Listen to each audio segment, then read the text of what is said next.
Now, these other guys, many of them in the, shall we call them, the Tea Partying wing of the Republican governors, they stand up and they say that, well, we want to take us back. Want to take us back. They want to take us back. I'll tell you where they want to take us back to. They want to take us back to the days of Coolidge. They want to take us back to the days of Hoover, when what our nation needs right now are leaders in every state house that want to move us forward, that want to move America forward, that want to be able to look our grandkids in the eyes and say, you're going to enjoy a better quality of life and better opportunities than the ones that we have enjoyed. Like the Patriots of Baltimore, we need to stand together in the face of this narrow-minded ideology. And we do stand with you in Maryland as all of you stand up against the Midwestern repression that we've seen in Wisconsin and that we've seen in Ohio and that's being threatened now in Florida. Public safety employees deserve the same decency and respect as every other employee in this world.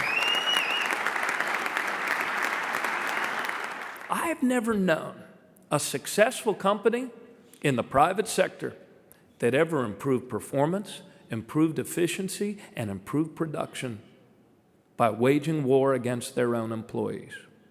I've never seen it. These fellows say, why can't government be more like a business? When did you ever see a business where the CEO went after his own employees, took away their right to bargain, tried to put a gag on them and told them that they couldn't be involved in the political process?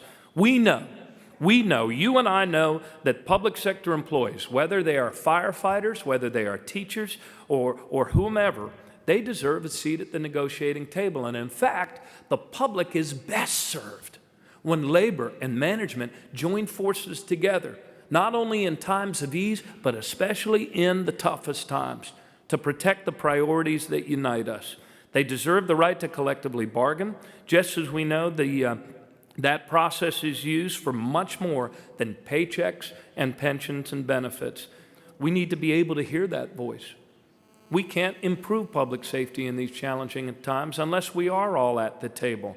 And notwithstanding the fiscal and political difficulties of these times, we know that we are stronger when we are able to talk with each other, when we're able to treat each other with dignity and respect.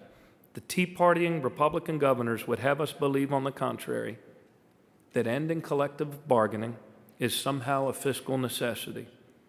But you and I see it for what it is. It is a political ploy. It is get even time. It is take out the ideological axe. Some of these states, they're even pushing through tax cuts for the wealthiest of people and then turn around and tell the public employees that they need to make up the difference because, golly, times are tough. Well, if times are tough, why are they pushing through tax cuts for the wealthiest of people who have already enjoyed a windfall? You know what?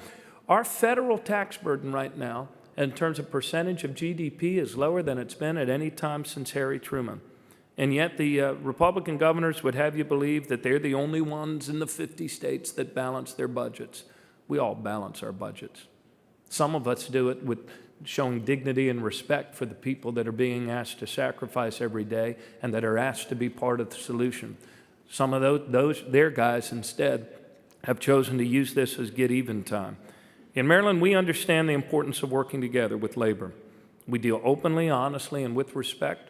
And yes, sometimes we're not always able to agree, but there is one fundamental thing upon which we always agree, and that is that we sit down at the table, that we appreciate the work you do, that we honor the work you do, and that we honor your families and the sacrifices that you make.